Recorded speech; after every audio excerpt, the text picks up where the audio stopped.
câmeras porque eu estou com muita saudade. Atenção, queridos alunos, vocês estão sendo gravados. Eu preciso avisar. Ei, Camila. Aí, vocês conhecem Camila, minha bolsista de iniciação científica? Carol, Saudade então do que você não fica... vivemos, né? Quê? A frase época da saudade do que não vivemos, né? Porque vocês não Nós ainda fizeram iniciação científica, não? não, tô falando da reunião, nós nos encontramos ainda pessoalmente em sala, né? Ah, não, isso é uma coisa, né, Diego, horrorosa, né? Mas, enfim, por isso que eu já quero fazer uma festinha. Mas vamos lá. Esse livro, gente, Diálogos, é um livro que o Deleuze fez com a Claire Parnet. Que foi? Eu até coloquei para vocês o abecedário. Vocês deram uma olhadinha no abecedário do Deleuze? Ele falando, aparece os seminários dele eram frequentados assim por várias pessoas, era lotado os seminários dele, e tem as letras, que é outro projeto que ele fez com a Claire Parnet. Ele tem 2 projetos, um abecedário, que eu coloquei para vocês não precisam ver tudo, mas vê um pouquinho, que vocês vão conhecer o Deleuze, vocês vão ver ele falando, eu acho que é interessante. E esse livro. Neste livro, é uma série de conversas que a Claire Parnet teve com Deleuze, gravou as conversas e depois pôs em forma de livro e ele fez uma pequena correção. Então, esse platô, gente, é um platô muito interessante para a gente pensar os processos de subjetivo. Não é um platô, desculpa.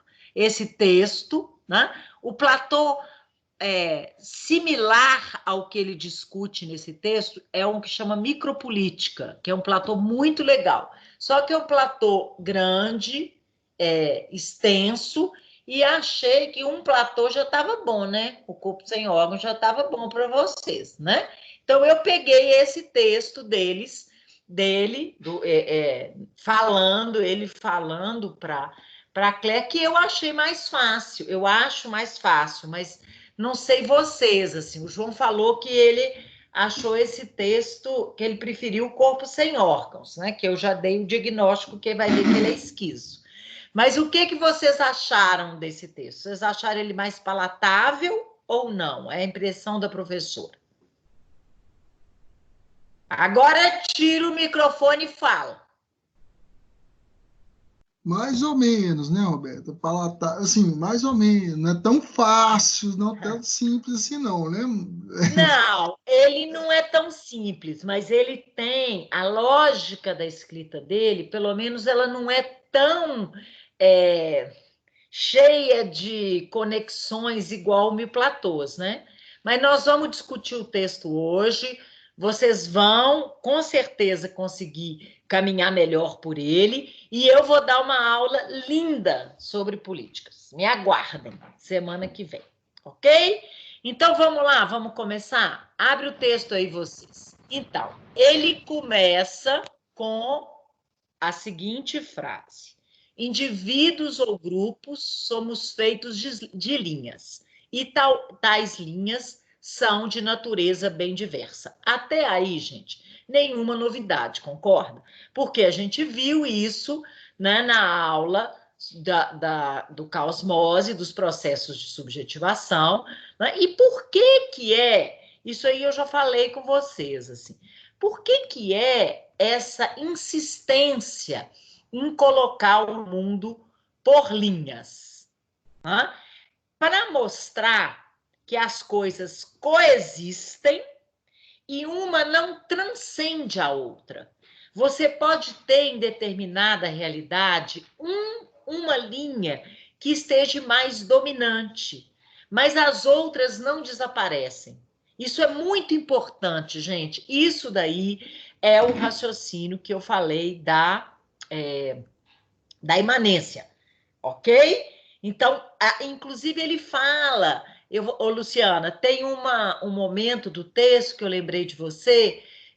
Eu não estou com o meu texto, mas aí eu risquei o que eu tinha, mas eu lembrei de você, onde ele critica a dialética, eu vou te mostrar, assim, indiretamente. Então, aí nós chegamos na primeira frase, em breve, daqui a pouco a gente vai lidar com a primeira frase, que a Andriele colocou. Andriele, lê sua frase. Põe o seu microfone aí e lê a frase que você me mandou. O que chamamos por nomes diversos, esquizoanálise, micropolítica, pragmática, diagramatismo, rizomática, cartografia, não tem outro objeto do que o estudo dessas linhas em grupos ou indivíduos. Tá vendo? Então, isso daí é muito importante. E os processos de subjetivação têm a ver, primeiro, com a coexistência dessas linhas. E essas linhas, elas têm funcionamento diferente. Isso aí é muito importante. A primeira linha que ele coloca, as linhas duras. Alguém grifou as linhas duras aí? Ele começa, a primeira espécie de linha que nos compõe é segmentária, de segmentaridade dura. Por que é, gente, que vem esse termo segmentaridade? É como se fizesse um segmento no campo intensivo. Cada segmento, ou outro nome que a gente pode dar a isso. Quais os nomes que a gente pode dar para segmento? Alguém arrisca? Tem vários nomes, a gente já trabalhou isso. Anda? Estratos. Isso mesmo. Outro nome. Agenciamentos. Não. Agenciamento, segura aí. Segura o agenciamento. Quem falou agenciamento? Antônio. Eu acho que... O agenciamento, ele está no limite. Vamos territórios. Isso mesmo, Fernando. Outro, plano de organização. Sim, interioridade. Isso mesmo. Organismo. Sim, olha aí. Platôs. Os platôs, Henrique, são regiões de intensidade nas quais os segmentos estão mergulhados. Porque isso daí, as linhas duras, gente, é como se o que a gente tem no mundo é intensivo. Olha aqui. O que tem é intensivo. Olha aqui. Só que esse intensivo, olha aí, eu escrevi errado. O intensivo é como se fosse fluxos de intensidade. E, de repente, nesse caldo desse intensivo, a gente tem o traçado de uma linha dura. O que é isso, né? Você vai formar um território. Aí, o que a linha dura faz? Ela funciona com uma lógica binária. Então, ela põe dentro daquele segmento as coisas mais iguais, as coisas mais homogêneas. Vocês entendem isso? Então, por exemplo, segmento aqui na sala de aula. A gente tem um segmento sala de aula. Então, o que eles colocam aqui? Um professor. Então, aí, ou você, nesse segmento, essa linha dura ela vai ser ordenada, ela vai ser organizada. Não é isso? Então, ou você é um professor ou você é um aluno. Aí, vai juntando. Ou você é um professor que tudo sabe, ou você é um aluno que nada sabe. Olha, vocês estão vendo o tipo de funcionamento? Porque no caldo intensivo, a gente é um pouco dessas coisas e outras mais. Mas para você conseguir uma ordenação da realidade, você traça linhas duras naquela bagunça, naquela multiplicidade. Você faz um território. Tá indo?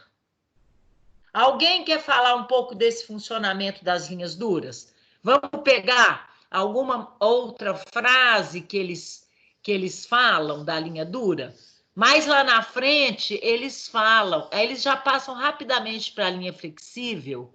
Olha aqui, vamos agora na página 104. Olha aí, as características da primeira espécie de linha. Vamos. Quem vai ler para nós? Hoje eu preciso de aluno mais do que tudo. Então, eu preciso escutar a voz dos alunos, porque senão eu vou morrer. Vocês entendem isso? Então, vamos lá. Quem vai ler Vocês acharam aí?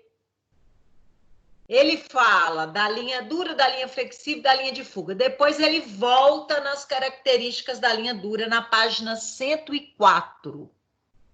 Ô, gente, eu me enganei, eu coloquei a paginação com eu olhei rápido com as notas de rodapé, mas ainda bem que vocês entenderam isso daí. É para eu mandar ler, então?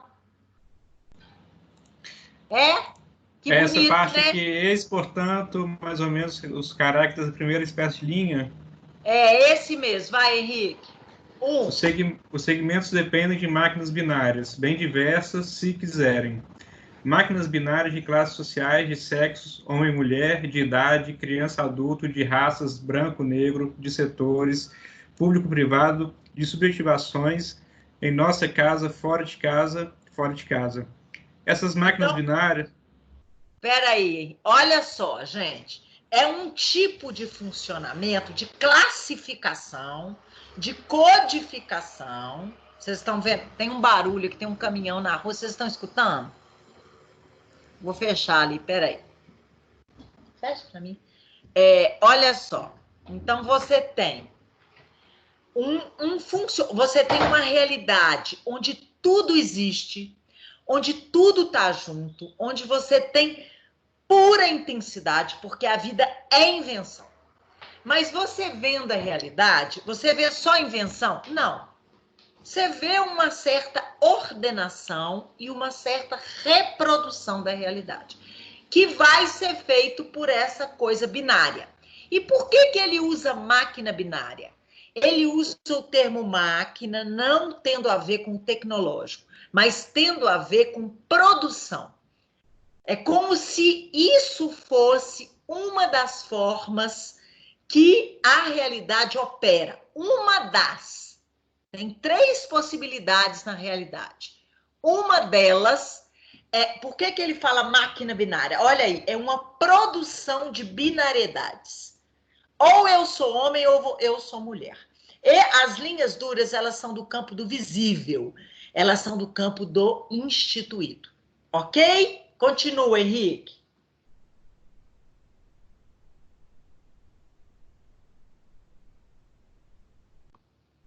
Henrique, acho que você está sem microfone, Henrique. Não pode esquecer de falar. Desculpa, essas máquinas binárias são tanto mais complexas quanto se recortam, ou se chocam umas com as outras. Afrontam-se e cortam a nós mesmos em toda espécie de sentidos. E elas não são sumariamente dualistas, são antes dicotômicas. Podem operar diacronicamente, parênteses, se você não é nem A nem B, então é C. O dualismo transportou-se e já não concerne elementos simultâneos a serem escolhidos, e sim escolhas sucessivas. Se você não é nem branco nem negro, você é mestiço. Se você não é nem homem nem mulher, você é travesti. A cada vez, a máquina dos elementos binários produzirá escolhas binárias entre elementos que não entravam no primeiro recorte. Foi? Questões? Podemos continuar? Alguém tem alguma questão? Está entendendo esse funcionamento aí? Porque tudo é fluxo. Fluxo ordenado, homogeneizado de uma forma binária e fluxo em conexão. Porque é uma leitura, gente, intensiva da vida. Ok? Quem vai continuar a ler? Agora Henrique já leu. Todo mundo hoje vai participar, porque realmente, assim, eu preciso ver todos, sem exceção. Vai. Quem vai continuar? Anda, gente. Eu posso ler. Vai lá. Parou em recorte. Parou em recorte? Parou. Os segmentos implicam também. Tá. Os segmentos implicam também dispositivos de poder, bem diversos entre si, cada um fixando o código e o território do segmento correspondente. São dispositivos cuja análise Foucault levou longe, recusando ver neles simples emanações de um aparelho de Estado pré-existente. Cada dispositivo de poder é um complexo código-território. Não se aproxime de meu território, sou eu quem manda aqui. O senhor Charles desmorona na casa da senhora Verdurin, porque ele se aventurou fora de seu território e que seu código já não funciona. Segmentaridade Isso aí, gente, é para de lascar, né? Porque a gente tem que saber do que ele está falando, né? O cara é super culto, né? Enfim, deve ser algum personagem do Kafka. Alguém sabe de quem ele está falando? Não? Vamos continuando. Eu vou indo, assim, Vai, Laura. Segmentaridade dos escritórios contínuos em Kafka. Foi descobrindo a segmentaridade e a heterogeneidade dos poderes modernos que Foucault pôde romper com as abstrações vazias do Estado e da lei e renovar todos os dados da análise política. Para um pouco, Laura. Para um pouco, Laura. Olha só. Ele faz um uso dele de Foucault. Mas qual é esse elogio que ele está falando a Foucault? Porque Foucault, ele trabalhou o poder como exercício, não o poder universal. Quando ele fala o Estado, as leis, essa coisa abstrata, universal. O Foucault, ele trouxe o poder, ele associou o poder ao saber, né? Isso aí o Deleuze não acha que é só isso. Mas o que o Foucault fez? Ele trouxe o poder para as relações. E um segmento, gente, essa coisa do código. Olha só.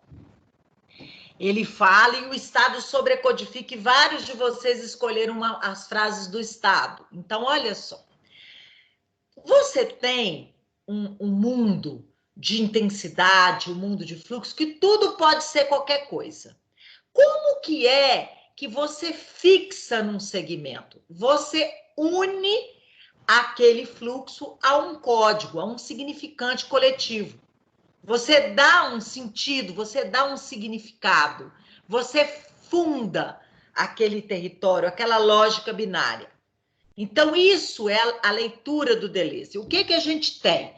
O que a gente tem na sociedade? O que a gente tem no mundo? Fluxos sobrecodificados, fluxos que saem do território e fluxos que reterritorializam, que é o processo, o movimento.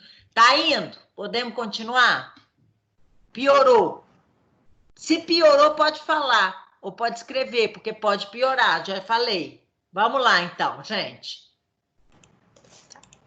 Vai lá. Não que o aparelho de Estado não tenha sentido. Ele próprio tem uma função muito particular, enquanto sobrecodifica todos os segmentos a um só tempo, os que ele toma sobre si em determinado momento e aqueles que ele deixa fora de si. Ou, antes, o aparelho de Estado é um agenciamento concreto que efetua a máquina de sobrecodificações de uma sociedade. Essa máquina, por sua vez, não é, portanto, o próprio Estado. É a máquina abstrata que organiza os enunciados dominantes e a ordem estabelecida de uma sociedade, as línguas e os saberes dominantes, as ações e sentimentos conformes, os segmentos que prevalecem sobre outros.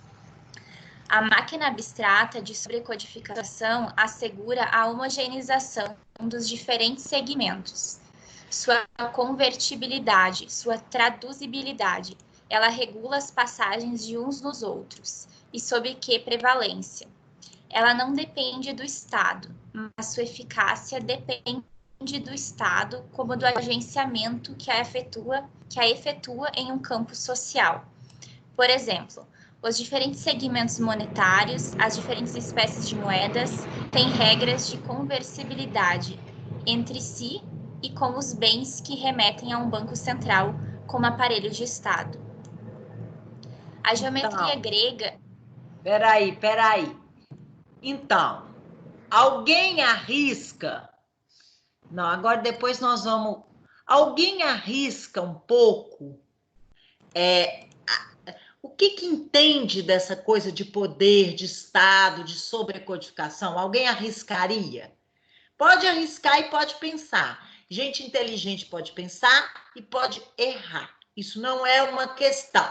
Alguém arriscaria isso? Primeiro, esse conceito de máquina abstrata, eu vou dar na aula, é um conceito que eles tiram de Chomsky, o linguista. E eles usam esse conceito de máquina abstrata para falar que para fazer menção a uma singularidade de cada formação social, de cada momento histórico e social. E a máquina abstrata, gente, ela vai se ligar ao universal, mas ela também vai se desterritorializar. Então, é mais um termo que eles usam para complicar a vida da pessoa, né? Porque aí você fala assim, meu Deus do céu, alguém falou ali, meu Deus do céu, o que é essa máquina abstrata? Na verdade, essa ideia de máquina abstrata, não concentrem muito nisso, é isso. Pensa algo sendo produzido em determinado momento histórico que se liga ao universal, mas se liga à desterritorialização. É esse o raciocínio o tempo todo e eles usando coisas diferentes. Quando é o Estado que está em jogo, o que acontece? Uma sobrecodificação. A Camila falou, o Estado como algo dominante que impõe códigos. O código, ele existe desde as sociedades primitivas. Sempre você vai dar um significado, você vai dar um sentido, você vai atrelar o fluxo a um código. Por exemplo, uma sociedade primitiva, você tem uma pena lá que faz parte de um totem, ela significa um deus, entendeu? O código sempre existe. O que aconteceu na sociedade moderna? Na sociedade moderna, apareceram os estados democráticos. A gente tem, isso eles falam, isso. O Wagner está aqui, no Antiédipo, eles têm um capítulo que chama Bárbaros, Selvagens, Bárbaros e Civilizados. Quando o Estado aparece, ele aparece como déspotas, com os déspotas, que matavam. Mas na modernidade, o Estado, ele representa os indivíduos. Quer dizer, diz que representa, porque eu, por exemplo, não estou representada pelo nosso presidente, mas diz que representa. Então, na sociedade moderna, a gente tem uma centralização e uma submissão dos códigos, das segmentariedades ao Estado. O Estado é um centro unificador, embora ele também esteja cada vez mais imanente e cada vez mais regido pela dominância econômica. Mas a ideia... Wagner, você podia falar um pouco da sobrecodificação, você não topa, não? A ideia é que o Estado, com a modernidade, ele põe código sobre código, ele sobrecodifica. Por quê? Porque todos os códigos eles têm que se submeter ao Estado, ok? A lógica é essa daí, por isso que é uma sobrecodificação, ok? Wagner, você quer falar? Ou não? Você riu? Alguém mais entendeu alguma coisa disso? Ainda não?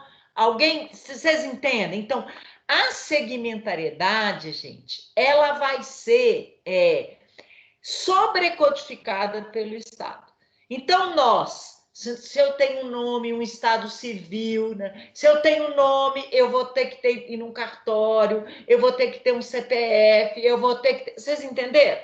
A gente tem algo que rege. O que acontece é que quanto mais o capitalismo avança, mais o Estado fica imanente à sociedade e mais ele também se curva ao capital. Eu vou falar isso na aula.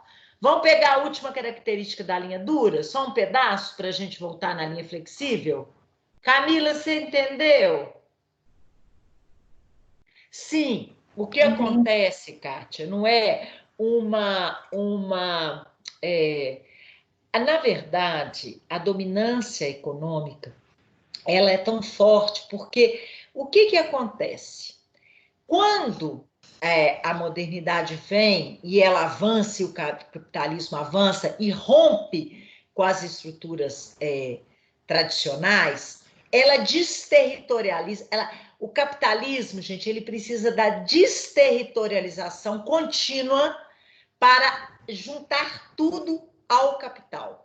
Ele precisa liberar os fluxos da vida, a invenção, para reterritorializar o tempo todo no capital e no consumo. A gente faz isso o tempo todo. A gente, onde que está a resistência para Deleuze e Guattari, é na possibilidade de desterritorializar e não associar os nossos fluxos o tempo todo ao capital. Porque a gente faz isso, ou ao consumo, porque isso é tal a gerência da vida, gente, na nossa sociedade, que a gente consome cada vez menos bens materiais e cada vez mais formas de ser. A gerência da subjetividade é tamanha e a gente não pensa muito nisso, né? Mas isso acontece. Então, vamos para a última característica? Quem vai ler agora? Né, Laura? Não. Todo mundo vai ler hoje. Vamos lá. Eu leio. Vai. Enfim, pode ir para o 3. Tá bom. Enfim, toda segmentaridade dura, todas as linhas de segmentaridade dura envolvem um certo plano que concerne a um só tempo as formas e seu desenvolvimento, os sujeitos e sua formação. Peraí, só um minuto, vou passar a página. Plano de organização que dispõe sempre de uma dimensão suplementar, sobre codificação. A educação Olha o Estado aí, peraí, Bruna, só um minuto. Num território, as coisas são codificadas. Ou eu sou homem ou eu sou mulher. Vocês estão vendo? E ganham um sentido por oposição às outras. Mas tem sempre o Estado sobrecodificando. Vai, Bruno. A educação do sujeito e a harmonização da forma não param de obcecar nossa cultura, de inspirar as segmentações, as planificações, as máquinas binárias que as cortam e as máquinas abstratas que as recortam. Como diz Pierre... Quando um contorno se põe a tremer, quando o segmento vacila, chama-se a terrível luneta para cortar, o laser, que repõe em ordem as formas e os sujeitos em seu lugar. Então, alguém escolheu essa frase, quem foi? Agora nós vamos voltar lá para o início do texto, de novo. Quem escolheu essa frase? Deixa eu pegar aqui. Eu tenho aqui todas as frases no bricolage. O João, foi você. Pera, qual a frase? Eu acho que não. Olha aqui, João. Essa aqui, ó. Você me mandou. Olha aqui. Vou botar aqui no chat. Coloca. Bom, mas eu ficar doida de vez. Ixi, ficou enorme que eu colei do PowerPoint. A educação do sujeito, a harmonização, né? Olha aí. Para ser sincero, foi a frase que eu cheguei mais perto de entender alguma coisa enquanto eu estava lendo. O que é que você entendeu? Então, vamos lá. Saca, faz uma brainstorm aí. Roberta, não me aperta não, já foi tão difícil entender o texto. Mas o que veio na sua cabeça, João? Qual que é o problema? Gente, João, tá bom, se você já entendeu, tá bom, hein? Não, deixa eu explicar. Vocês têm que ficar mais rizomático, vocês estão muito mandioca. Vocês estão assim, querendo uma leitura, um centro unificado. Gente, relaxa, vocês estão numa aula de esquizoanálise, gente. Flui um pouquinho, pode fluir. Vai, João. que você alcançou a amarrar isso? Não, eu sendo sincero mesmo, foi o mais perto que eu cheguei de entender alguma coisa. E quando eu li, eu pensei assim, bom, isso aqui é muito provavelmente uma crítica à cultura, né? Pelo que eu tô conseguindo abstrair. Então vou pegar isso aqui como uma frase que eu achei mais interessante, porque eu não tô entendendo quase nada. Isso que o João falou, olha só, gente, é uma crítica, porque eles estão sempre criticando e sempre inventando. O João tem razão. Olha só, por que eles estão criticando? Por que é que você tem que formatar, olha, a educação do sujeito? Eles estão fazendo uma crítica, mas é como se você tivesse sempre que entrar numa forma. E essa forma, ela tem que ser harmônica. Isso não para de obcecar nossa cultura. A gente não para de desejar, gente, entrar em todas as formas possíveis. Olha aí, quando eu falo que vocês estão muito mandioca, vocês não param de desejar saber tudo, gente. Pelo amor de Deus, você percebe? Isso que é a crítica, olha aqui, ó. Tá vendo? A questão como desejo pode... Rafael, podemos passar para essa. Depois nós voltamos para coisa. Rafael, quem falou? Quem foi perguntou eu, a alguma coisa? Rose. Não, foi eu, a Rose. Vai, Rose. Esse texto eu achei um pouco mais difícil, mas aí quando ele falou da questão do poder do Estado, né, o Estado enquanto exercício de poder sobre a sociedade, deu para perceber que, assim, ele faz uma crítica, mas faz uma crítica da nossa aceitação, de se moldar pelo Estado. Porque mais para o final do texto ele fala de tipo uma revolução, assim, mas que a nossa revolução é sempre muito pacata. Porque a gente vai se moldando e a gente aceita essa moldagem, né? Dos segmentos. A revolução para ele é a micropolítica. Nós vamos chegar lá. Rafael e Caroline, segura 1 minuto essa frase, porque eu preciso explicar a linha flexível e a linha de ruptura, porque isso daí é um desvio da linha flexível. Então, se a gente já passar por desvio sem pensar a linha, fica pouco didático e a professora tem ranço de professora. Além dela estar morrendo de saudade dos alunos, ela precisa ser professora, senão ela tem uma síncope. Então, vamos lá. Voltando no início do texto, é rizoma. Então, a gente foi e a gente voltou. Vamos lá para o início. As linhas moleculares, olha. Ao mesmo tempo... Peraí. Segmentos, no meio do Pará, olha, terceira linha, eu acho. Ao mesmo tempo, temos linhas de segmentaridade bem mais flexíveis. Então, as linhas duras também são molares. É possível você discerni-las. Elas não causam nebulosas, elas são visíveis. Não é? Ao mesmo tempo, nós temos outras linhas. As linhas de segmentariedade, elas vão ficando, elas vão se diluindo.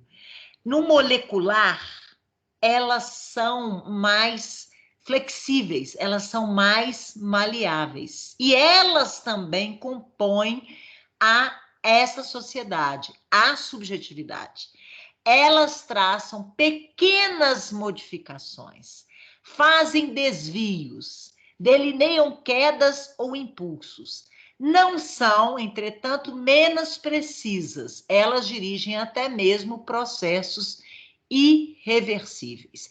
Mais, porém, do que as linhas molares, a segmento, mais do que linhas molares a segmentos são fluxos moleculares, alimiares ou quanta. Então, olha só, agora a gente está entrando no campo do molecular. Então, isso é outra leitura que eles têm. São funcionamentos diferentes e são dimensões diferentes, que não tem a ver só com o tamanho, tem a ver também com a lógica do intensivo.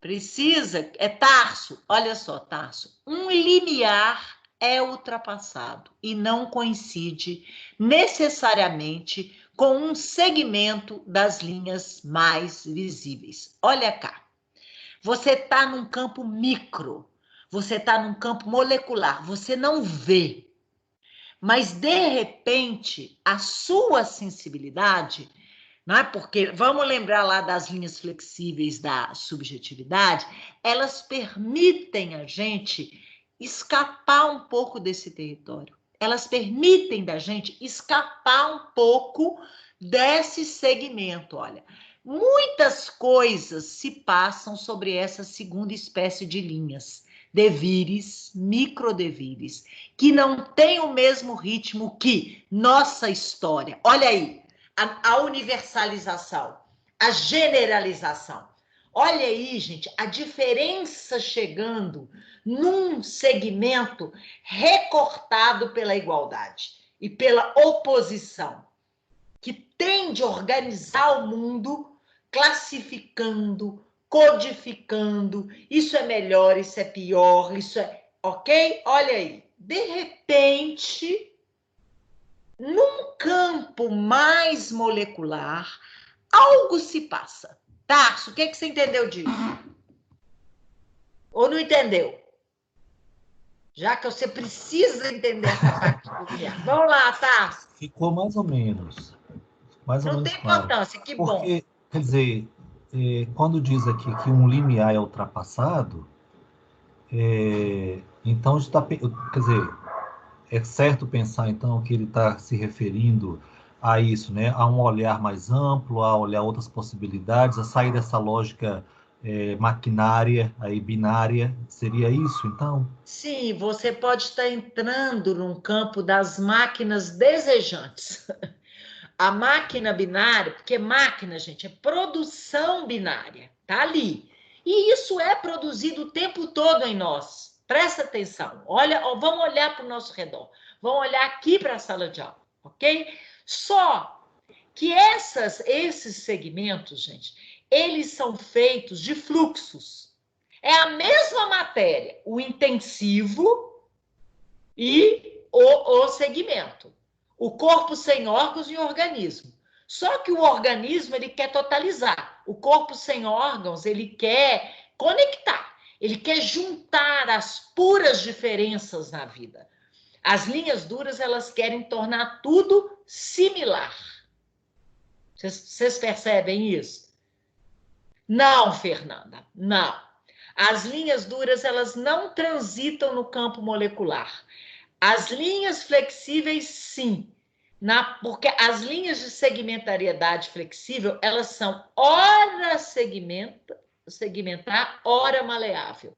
E elas se molecularizam na frase que o Rafael e a Caroline escolheram, que eu já vou passar para elas, após as linhas flexíveis. Mas é isso, Tasso. Gente, vocês têm que deixar ser afetado e tentar explicar com a fala de vocês, a compreensão de vocês. É isso mesmo. Assim. Algo começa a ficar um pouco desorganizado. Algo escapa daquela organização. Você muda aquele ritmo binário e algo começa a ser captado ali. Algo começa a invadir aquele território. Pode ser? Alguém com alguma questão mais da linha flexível? Podemos ir? Podemos? Então, eu vou fazer aqui que eu vou... Olha aqui.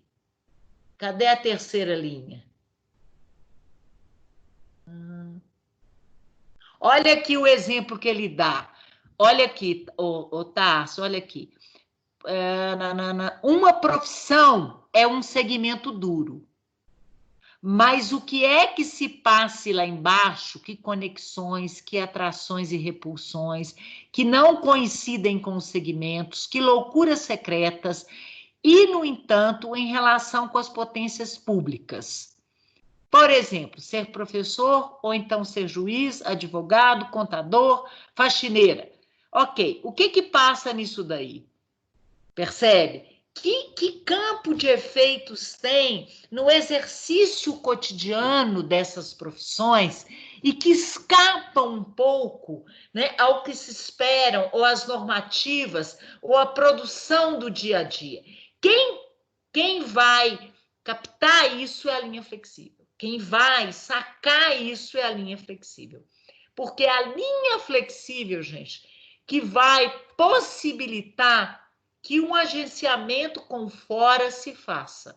Porque se a gente tivesse só linhas duras, a gente ia sempre estar organizado, reproduzindo. Ok? Ao mesmo tempo, ainda há como uma terceira espécie de linha.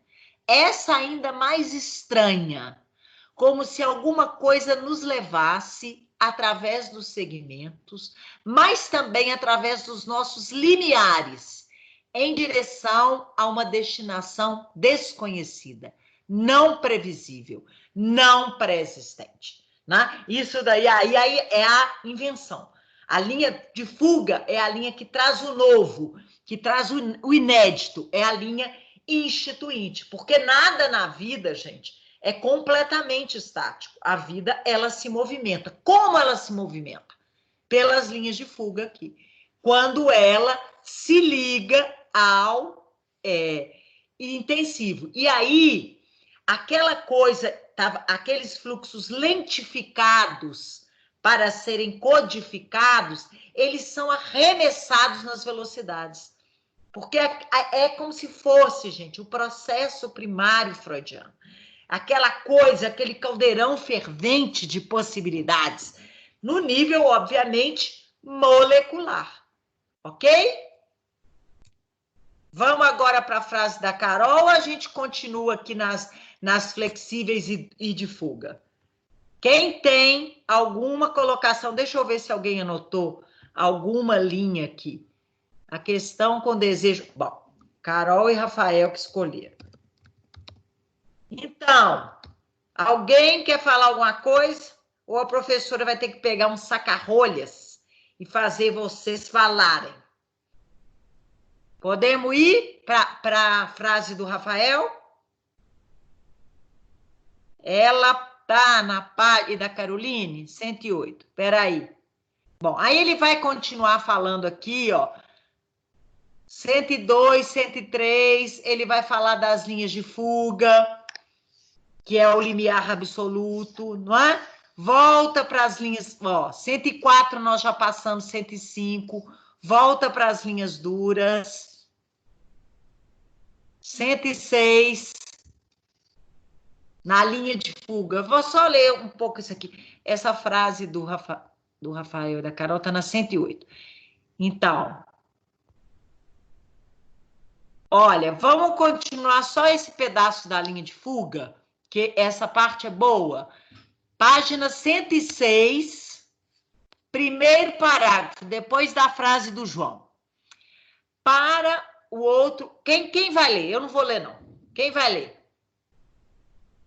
Eu leio, Roberto. Vai. Para o outro tipo de linha, o estatuto parece totalmente diferente. Os segmentos não são os mesmos nesse caso, procedendo por limiares, constituindo devires, blocos de devir, marcando contínuos de intensidade, conjugações de fluxos. Olha, pera aí, Andriele, olha, o fluxo estava organizadinho assim, tudo arrumadinho, organizado, ordenado, classificado, né? De repente, gente, esse fora, ele começa a forçar esses segmentos, né? A cutucar aqueles fluxos organizadinhos. E aí eles vão para outro lado, eles vão para intensidade, porque essas linhas, elas coexistem o tempo todo. Vai, Andriele. As máquinas abstratas também não são as mesmas, mutantes e não sobrecodificantes. Olha para você, peraí. Olha o que eu falei para vocês, a ideia do Chomsky. A máquina abstrata, ela pode se ligar ao universal, ao estado, quando ela sobrecodifica. Mas ela pode se ligar ao intensivo nas desterritorializações das linhas de fuga. Olha aí, agora a máquina abstrata, olha uma coisa e outra, gente. Naquela outra parte que a gente leu das linhas duras e do estado, a máquina abstrata, ela se ligava ao universal e ela sobrecodificava. Agora que a máquina abstrata, ela é mutante. Olha aqui. Vai, Andriele. Marcando suas mutações a cada limiar e cada conjugação. O plano não é o mesmo, plano de consistência ou plano de imanência, que arranca das formas partículas entre as quais não há senão relações de velocidade ou de lentidão, e dos sujeitos afetos que já não operam senão por individuações por esseidade. Tá, isso é uma maldade. Esse termo, esseidade, gente, é um termo que ele tirou de um teólogo franciscano que chama, isso é maldade com o leitor, né, gente? Que chama Duns Scott. Ele usa esse termo, esseidade, para falar dessa intensidade que não pertence a um sujeito, ok? Então, para que é que ele usa isso daí? É como se a gente tem... O sujeito, gente, ele é uma produção. Vocês concordam? A subjetividade, isso aí, desde Foucault, ele vai nos mostrar como que a subjetividade, ela é produzida por atravessamentos históricos e sociais. E o Deleuze e o Guattari, eles também acham. Então, a esseidade, esse teólogo franciscano, gente, ele era da Idade Média, sei lá, 1300 que ele escrevia. A esseidade que ele teoriza é uma individuação sem sujeito. É uma variação contínua, uma quantidade intensiva. Maldade, né? Isso é maldade. Eu vou colocar aqui para vocês. O que ele fala? Então, é um momento, gente. Espera aí. Deixa eu colocar aqui para vocês. O que é? Só para vocês entenderem. É daquele cara lá. Mas pensa bem. O que é que ele está falando aqui? O que me interessa? Olha aí. Olha. Então, o que é que ele está falando aqui nessa frase que a Andriele acabou de ler? Olha só. Nesse plano, no plano de consistência, você tem o quê? Você tem afetos, você tem intensivos, você tem variações intensivas. Por isso que o processo de subjetivação, quando ele é inventivo, ele se dá por dessubjetivação. Ele dá quando a gente sai das linhas duras da nossa subjetividade, a gente sai dos nossos segmentos e a gente se lança nesse intensivo, a gente se lança nesse molecular. Vocês entendem isso? Vocês estão achando que a professora ficou doida? Sempre pode acontecer, né? Vai lá, Andriette, continua lendo. Aqui. As máquinas binárias já não têm poder algum sobre o real. Não porque o segmento dominante, determinada classe social, determinado sexo, mudasse, tampouco porque mistos do tipo bissexualidade, mistura de classes se impusessem. Ao contrário, porque as linhas moleculares fazem correr entre os segmentos fluxos de desterritorialização que já não pertencem nem a um nem a outro, mas constituem o devir assimétrico de ambos. Sexualidade molecular, que já não é a de um homem ou de uma mulher. Massas moleculares, que já não têm o contorno de uma classe. Raças moleculares, como pequenas linhagens, que já não respondem às grandes oposições molares. Então, pera, vocês acompanharam? Entenderam um pouquinho mais? Vocês estão vendo que é um outro funcionamento? É o funcionamento que não é binário, é o funcionamento da sustentação da pura diferença. Olha para vocês verem aí. E agora, Fernanda, eu quero que você leia essa parte. Obrigada, Andriele, porque essa parte eu separei para Fernanda. Fernanda, você está aí?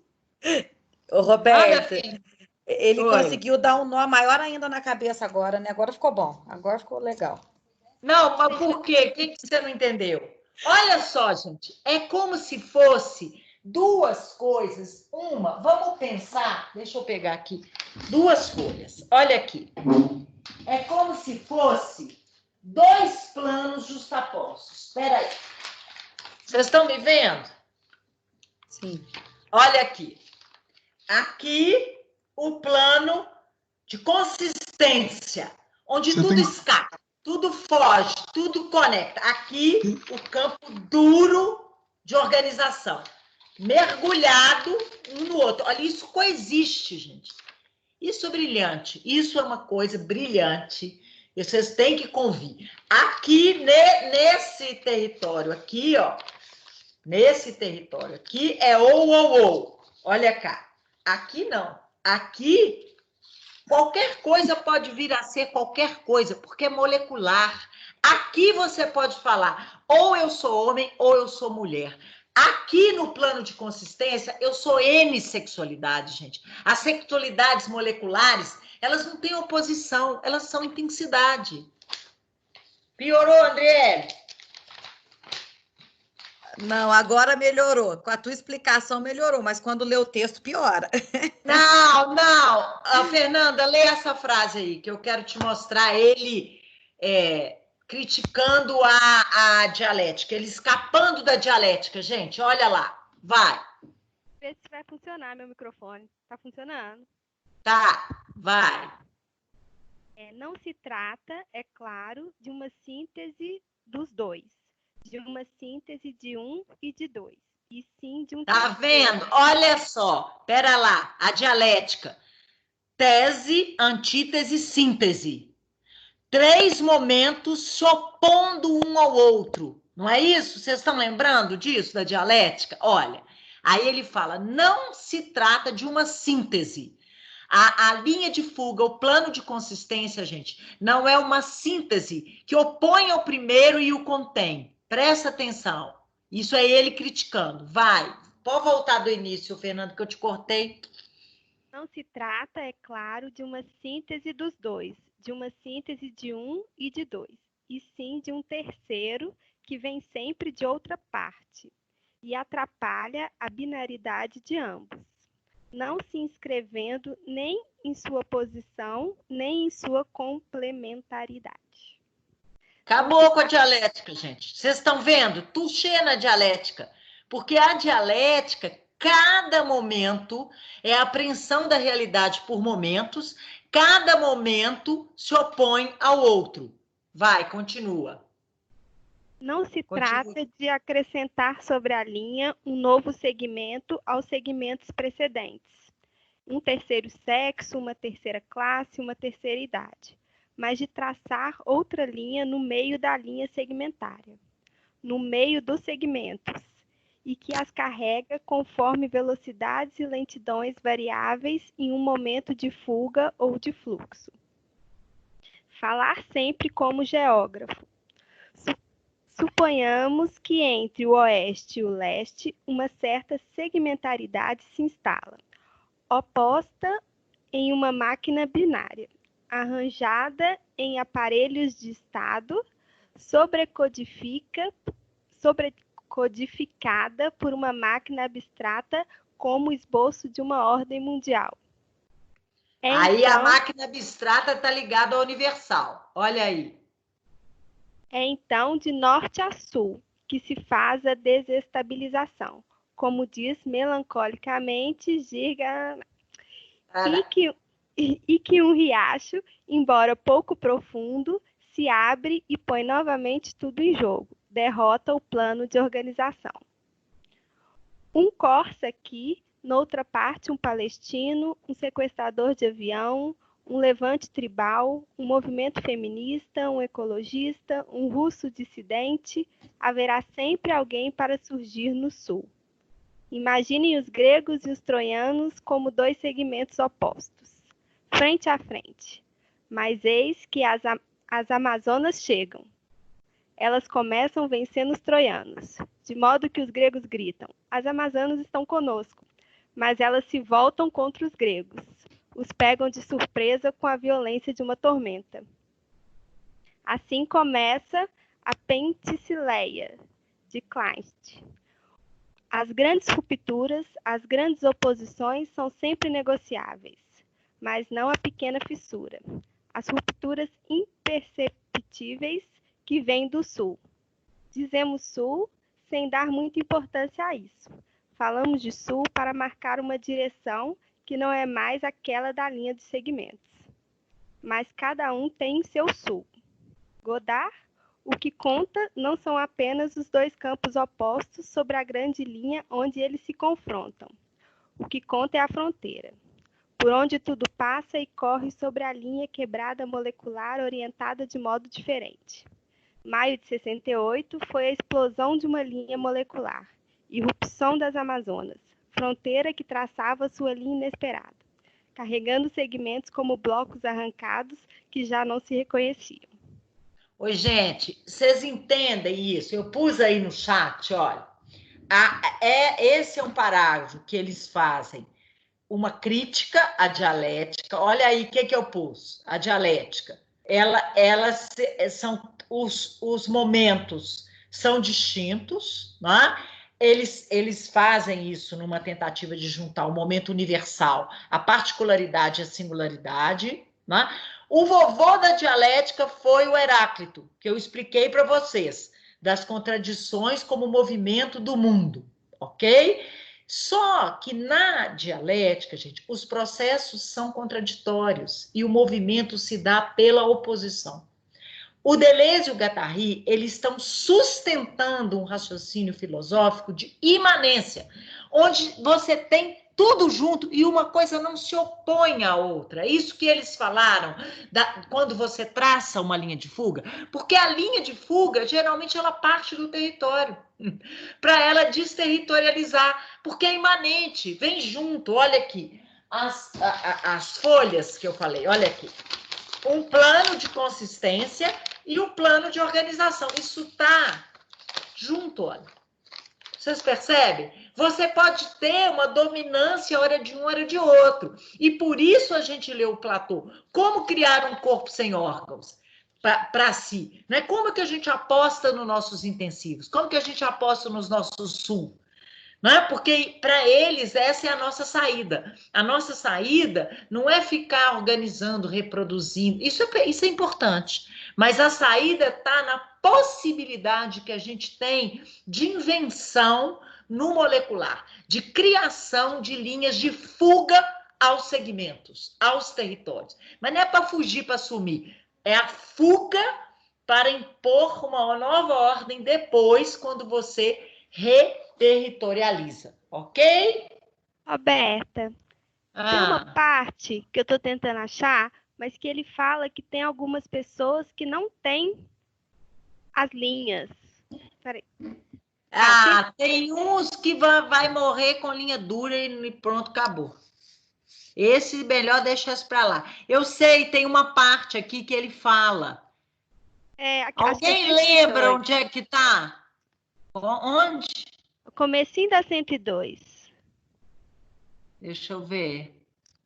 Comecinho. Mas do outro ponto, lê aí. Pois essa linha parece surgir depois de destacar das outras, se conseguir se destacar. Pois talvez haja pessoas que não têm essa linha, que não têm apenas as duas outras. Tem apenas as duas outras.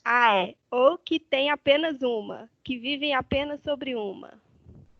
Da resistência mesmo, assim, a pessoa que não quer visualizar o horizonte. Ele não vai chamar de resistência, Fernanda, porque para eles a resistência é invenção. É possível você resistir ao plano de organização pela invenção. Isso que é a micropolítica. E por que é micropolítica, gente? Porque a possibilidade de confrontação vai sempre se dar no molecular. Vai sempre se dar nas relações, no que surge entre as relações e nos efeitos que vêm dos encontros que a gente faz. Só que isso é molecular.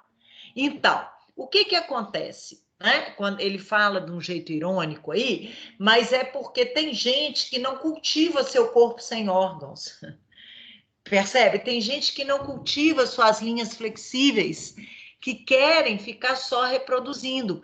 E tem os perigos das linhas, nós vamos falar. Eu fiz só esse panorama aí para a gente trabalhar o perigo das linhas, que é o perigo que o Rafael e a Caroline, eles colocaram, que eu queria trabalhar. Ué, gente, meu computador não está carregando.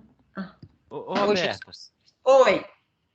Aquelas características que a gente viu na página, acho que é 104, elas são todas referentes à linha dura? Só as linhas duras? Sim, pera lá. Tá, não, eu só fiquei com essa dúvida. Deixa eu ver. É o Alexander. Alexander, sim. São todas referentes a 1, a não sei porque não está 2, ele repetiu 1, e a 3.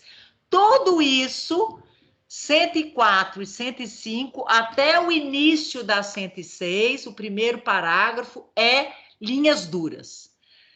Ok? Não, desculpa, até o final do parágrafo que vem da linha 105. O primeiro parágrafo da linha 106 já é linhas de fuga. Ok? Que a Fernanda acabou de ler. Tá bom, beleza, professor, obrigado. Tá bom?